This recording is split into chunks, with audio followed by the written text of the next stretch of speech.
Salut à toi, merci encore une fois de plus d'avoir cliqué sur ma vidéo. Si c'est ta première fois de passer par ici, je m'appelle Fabrice Zopop, je suis ingénieur en génie mécanique et en même temps investisseur immobilier depuis plusieurs années déjà. Pendant ces années, j'ai bâti un patrimoine immobilier assez considérable, si bien que je peux te parler des finances et d'investissement immobilier avec autorité. Dans cette chaîne, je parle de 4 thèmes. Je parle d'intelligence financière, je parle d'investissement immobilier, je parle des faits de société, je parle également de sport. Voilà, si ces 4 thèmes t'intéressent, abonne-toi tout simplement à cette chaîne pour ne manquer aucune vidéo. Et si en plus de ça, tu actives la cloche de notification, alors tu recevras de manière automatique une notification lorsqu'une nouvelle vidéo sera publiée. Si tu as des questions, des remarques, des suggestions, des critiques ou alors des propositions d'amélioration, n'hésite pas de m'écrire en commentaire. Un like me ferait énormément plaisir. Si tu as besoin de mon expertise, tu peux me contacter à tout moment via les coordonnées qui s'affichent à l'écran. Tu peux également me recommander auprès de tes proches pour leur permettre de profiter également de mes connaissances. Quand je parle de connaissances ici, je parle d'accompagnement dans l'investissement immobilier. Je parle de formation immobilière. Cette formation peut être en présentiel comme virtuelle. Je parle d'accompagnement dans la fiscalité immobilière. Ça veut dire quoi? Ça veut dire que si tu as investi dans l'immobilier et tu ne t'y connais pas dans la fiscalité immobilière, ce qui est un levier très puissant, n'est-ce pas, pour te permettre de booster tes investissements, tu peux me contacter. On va dresser ta stratégie, n'est-ce pas, pour réduire ta charge fiscale. Voilà, si tu as investi dans l'immobilier, et tu ne connais pas comment faire pour faire grandir ton patrimoine immobilier, tu peux également me contacter à tout moment. Je vais également te dresser quelques stratégies comment faire pour augmenter ton patrimoine immobilier. Voilà, s'il y a trop de désordre dans tes finances et tu ne connais pas comment t'y prendre, tu peux également me contacter. Je vais te donner quelques pistes d'orientation pour mettre de l'ordre dans tes finances. Si tu as des proches qui aimeraient investir dans l'immobilier, qu'ils vivent en Allemagne ou pas, tu peux également me mettre en contact avec eux. Je vais leur proposer, je vais leur dresser quelques pistes, n'est-ce pas, pour leur permettre d'investir dans l'immobilier en Allemagne. Voilà. Aujourd'hui, je ne vais pas parler d'investissement immobilier. Je vais plutôt parler des faits de société. Vous savez, quand on parle, moi particulièrement, quand je parle de l'Afrique et particulièrement du Cameroun, voilà, avant ça, je prends d'abord même 2 verres d'eau parce que je ne suis pas en train de vouloir parler en mal de mon pays. J'aime le Cameroun, c'est mon pays. Et je suis fier d'être Camerounais, donc il faut que les choses soient claires. Il ne faudrait pas qu'on interprète mal mes propos. Mais vraiment, toutes les fois où je reçois quelques informations concernant ce pays, en fait, je dois toujours réfléchir 2-3 fois. Je suis toujours étonné. En fait, je suis tout le temps étonné lorsque j'ai une information concernant mon pays. Vraiment, je ne vais pas être long, hein, je vais pas être long. Écoutons cet audio et on revient derrière pour commenter.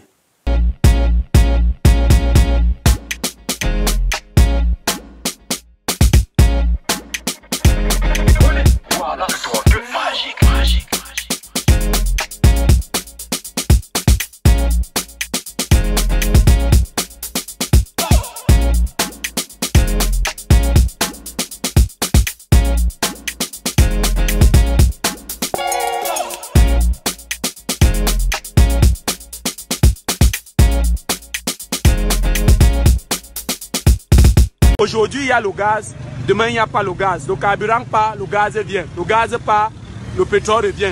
Le pétrole part, l'huile de moteur revient. Le jour où il n'y a pas l'huile de moteur, il y a l'huile roux. Le jour où il n'y a pas l'huile roux, il y a l'huile d'arachide. Le jour où il y a l'huile d'arachide, il n'y a pas la sardine. C'est un peu comme ça. Il n'y a rien qui est stable ici. Tout est clignotant au pays. Ici, là, c'est comme les clignotants. Tout fonctionne au clignotant. Il n'y a rien qui est sur place. Tu pars tout droit comme ça. En partant, tu vois que c'est l'axe droit. Au retour, tu vois, il y a un virage. Le Cameroun, c'est la magie. Bon, j'espère que toi-même tu as écouté l'audio et vraiment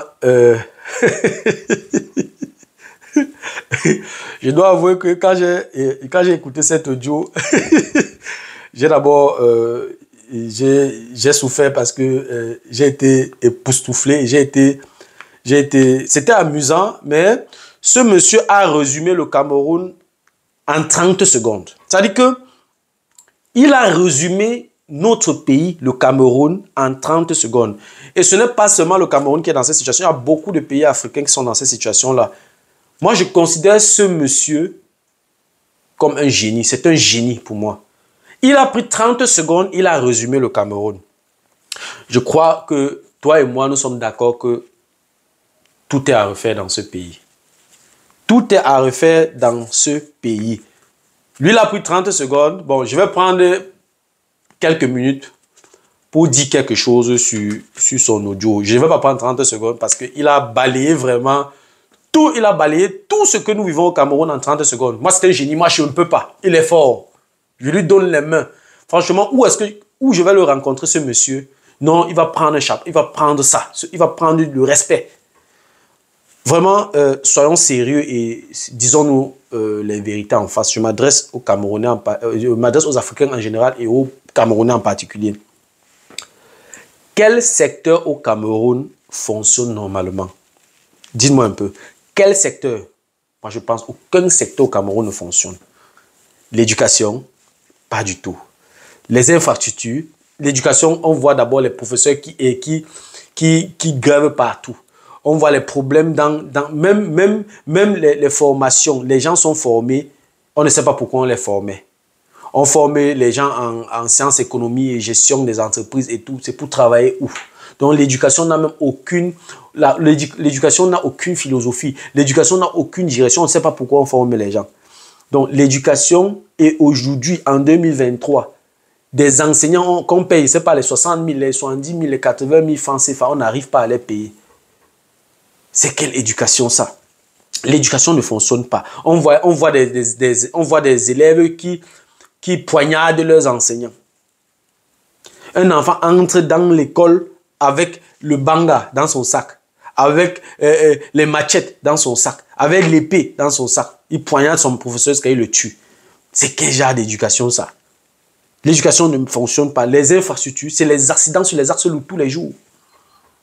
Pour quitter de Douala, Maroua, si tu veux passer par la route, par les bus ou les cars, tu vas faire 4 jours. J'ai une connaissance qui a voyagé de Douala vendredi et est arrivé à Maroua mardi.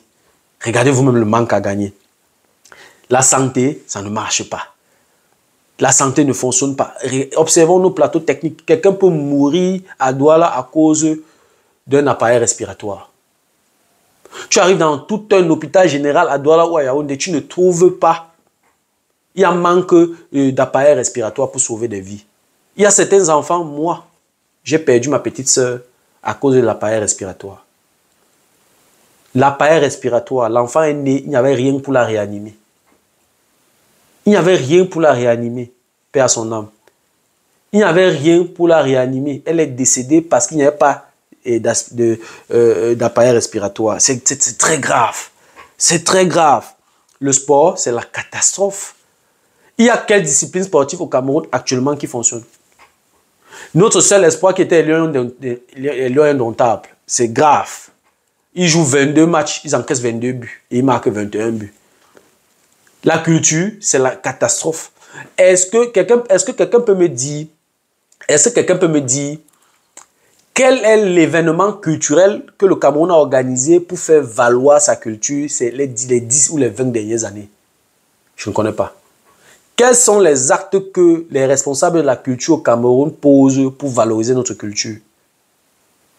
Aucun. Je ne vois aucun acte. Je ne vois aucun acte. La musique, alors, c'est la catastrophe. C'est la catastrophe. Maintenant, la musique est le lieu de promotion de la prostitution. C'est dans les musiques maintenant que certaines femmes veulent montrer leur forme et vendre leur piment en paix. On va voir des dames, des mamans, je parle notamment de Mani Bella. Tu prends ton cerveau, le bic, la feuille, tu écris les bêtises. Tu t'en vas t'asseoir dans un studio, tu prépares un clip nauséabond. C'est quoi que tu as chanté comme ça, Mani Bella? Tu es en train d'abrutir qui? Tu penses que tu fais du mal à qui? Tu penses que toi, Mani Bella, tu fais du mal à qui? Regarde les bêtises que tu as chantées. Tu penses que je ne devrais pas dire quelque chose ça? Je ne peux pas laisser ça passer. C'est quoi que tu as chanté comme ça? Prends toi-même. Tu as regardé toi-même ta vidéo. Tu as regardé ta vidéo. C'est des bêtises. Tu as chanté quoi? C'est quoi que tu as chanté comme ça? En tout cas, je ne veux vraiment pas sortir de mes gongs avec cette musique-là. Tu es en train d'abrutir tes petites soeurs, tes enfants. Tu as des enfants, non? Tu vas leur dire, quand demain ils vont voir comment tu dis que Dagobert est long, tu aimes quand Dagobert est long là. Qu'est-ce que ta fille dira demain ou qu'est-ce que ton fils dira demain quand il va voir ça? Tu es en train de détruire l'avenir de tes propres enfants. Tu crois que tu fais du mal à qui? C'est quoi que tu cherches l'argent? Quand je suis ton clip là, quand je regarde cette vidéo là, ça me donne envie de vomir. C'est trop sale. Et à ton âge, actuellement, si tu devais être une sagesse, on devait profiter, certaines jeunes filles devaient venir s'abreuver. Mais qu'est-ce que tu fais? Tu as été pire que ces jeunes filles-là. Ce que tu as fait là, on appelle ça quoi? Tu es en train de vendre le piment en direct. Tu es en train de vendre du piment en direct propre. C'est pas la musique, ça. Tu as dit quoi dans ta musique? Tu as dit quoi dans ta musique? Vraiment, voilà, c'est encore une preuve. Je ne sais même pas dans quel pays nous sommes. Il y a tellement de choses à dénoncer dans notre pays. Tu n'as pas trouvé quelque chose à dénoncer. Tu as les routes, tu as les hôpitaux, tu as tout. Mais tu as laissé tout ça, tu as laissé seulement parler du bas-ventre. Vraiment. Comme autre secteur, l'économie. Est-ce que l'économie fonctionne? Allez voir maintenant le prix, les frais de transport au Cameroun. Tout est devenu cher. Tout est devenu cher. On vend la banane maintenant comme le plantain. Tu ne sais pas quelle est la différence entre la banane et le plantain. Je me rappelle, dans les années 2000, 2002, 2005, tu allais au marché avec 200 francs, tu rentrais avec un sac de bananes. On vendait les 7 doigts à 25, les 7 doigts à 50. 200 francs, ça te faisait 35 doigts. Avec 200 francs, tu pouvais nourrir une famille de 6 enfants sans problème. Mais maintenant, avec 200, tu pars au marché, on te donne 4 doigts de banane. C'est incroyable. Donc, rien ne marche. La politique, alors, c'est la catastrophe. C'est les coups bas qui ne disent pas son nom. Même dans les partis politiques, tu as les coups bas, tu as les croisements, tu as les conflits d'intérêts. Rien ne marche. La justice, alors, c'est la catastrophe, le ping-pong. Tous les jours, on destitue les responsables de la justice de leurs fonctions. Chacun fait ce qu'il veut. Le foncier, j'ai déjà dit dans plusieurs vidéos, le foncier, c'est la prochaine guerre au Cameroun. Le foncier. Ça ne marche pas. Pour avoir un titre foncier, c'est un parcours de combattant. Dossier technique, c'est compliqué. Ça met le temps et parfois vous êtes 5 sur le même terrain, surtout quand le terrain est bien placé. N'en parlons plus alors du permis de bâtir. C'est un parcours de combattant. Tu n'as pas un contact, tu n'as pas quelqu'un qui est placé quelque part, tu auras les problèmes. Donc, je ne sais pas quel est le secteur qui fonctionne au Cameroun. Quel est le secteur? Moi, en tout cas, quand j'observe le Cameroun, je ne vois aucun secteur qui fonctionne. Et moi, je vais pas finir mon propos sans m'adresser aux membres du gouvernement. Avec tout le respect que je vous dois, je ne suis pas ici en train de critiquer quoi que ce soit. On observe, les faits sont têtus. Nous tous, nous voyons, ça ne va vraiment pas. Vraiment, chers membres du gouvernement, il faut savoir que même si on dit quoi, même si certains parmi vous vont continuer à travailler dans le prochain gouvernement, moi, je ne suis pas là pour juger qui a bien travaillé, qui n'a pas bien travaillé. Moi, je fais une analyse globale de la situation. Vous êtes en fin de règne. Le gouvernement camerounais est en fin de règne. Je ne pense pas que c'est ce pays-là que vous voulez laisser à vos enfants. Ce n'est pas un pays comme celui-là que vous voulez laisser à vos enfants. Oui, vous allez me dire que oui, certainement vos enfants sont à l'étranger, sont à l'abri, sont dans le chauffage. C'est possible. Mais parmi eux, il y a certains qui vont rentrer. Donc, ne croyez pas que si vous laissez un mauvais pays, c'est seulement pour les autres. C'est aussi pour vous. Parce que vous tous n'allez pas mourir au même moment. Il y a certains qui vont encore rester en vie et qui vont vivre cet après-règne aussi. Donc, cette même souffrance-là, vous serez aussi concernés. Même si vous n'êtes pas concernés, certains de vos enfants seront concernés. Donc, vraiment, ayez un sursaut d'orgueil et ressaisissez-vous et essayez vraiment de corriger certaines erreurs. Essayez de faire ce que vous pouvez faire avant vraiment de laisser les choses, avant de quitter le gouvernement. C'est très important. Vraiment, vous avez déjà tout gagné. Vous avez amassé le maximum d'argent possible. Vous avez déjà bâti des fortunes. Vous avez construit des patrimoines financiers assez considérables. Vraiment, essayez pour vos derniers jours de règne, essayez essayez de corriger le tir. Essayez de bien faire ce que vous pouvez faire. Sauver ce que vous pouvez faire. C'est la seule chose que les Camerounais vous demandent. Parce que les Camerounais souffrent depuis très longtemps. Essayez de corriger vos erreurs, certaines de vos erreurs avant de partir. Vraiment, le Cameroun, c'est un pays très riche. Que ce soit en ressources humaines, que ce soit en richesse en richesse du sous-sol. Il y a tellement des opportunités au Cameroun que si ce pays est bien gouverné, ça sera parmi les plus grands pays d'Afrique. Donc, sincèrement, chers membres du gouvernement, essayez de dépasser tout ça. Oui, on considère que vous avez échoué sur beaucoup d'aspects, oui, mais il n'est jamais trop tard pour corriger le tir. Donc, c'est un peu ça. Essayons de seulement essayer de tout faire pour capitaliser nos richesses. Voilà. Donc, moi, je pense que si vous voulez que la transition soit paisible, c'est mon avis. Et là, maintenant, c'est mon avis. Maintenant, laissons les émotions de côté. Moi, je parle maintenant ce que je pense, c'est mon avis. Si, pour qu'il y ait une transition paisible, moi, je prie de tout cœur que la transition soit paisible parce que je suis toujours attaché au Cameroun. J'aime le Cameroun. Quand je peux, je me rends au Cameroun. Donc, vraiment, pour que la transition soit paisible, faites tout et tout pour corriger ce que vous pouvez corriger.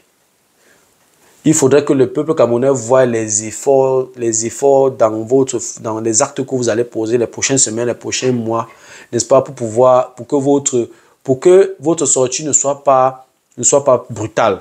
C'est mon avis. Donc, ressaisissez-vous, chers membres du gouvernement, et essayez de corriger ce que vous pouvez corriger. Voilà, c'était tout pour la vidéo d'aujourd'hui. J'espère que la vidéo était à la hauteur de tes attentes. J'espère que la vidéo t'a plu. Si la vidéo t'a plu, je te prie de la partager au maximum. Voilà, si les contenus de cette chaîne, ou alors si les thèmes que j'aborde dans cette chaîne t'intéressent, abonne-toi tout simplement à cette chaîne pour ne manquer aucune vidéo. Si en plus de ça, tu actives la cloche de notification, alors tu recevras de manière automatique une notification lorsqu'une nouvelle vidéo sera publiée. Si tu as des questions, des remarques, des suggestions, des critiques ou alors des propositions d'amélioration, n'hésite pas de m'écrire en commentaire. Un like me ferait énormément plaisir. Si tu as besoin de mon expertise, tu peux me contacter à tout moment via les coordonnées qui s'affichent à l'écran. Tu peux également me recommander auprès de tes proches pour leur permettre de profiter également de mes connaissances. Merci encore pour ta disponibilité. Merci pour ton attention. C'était Fabrice de Imo Génie. On se dit donc au revoir et à la prochaine. Ciao.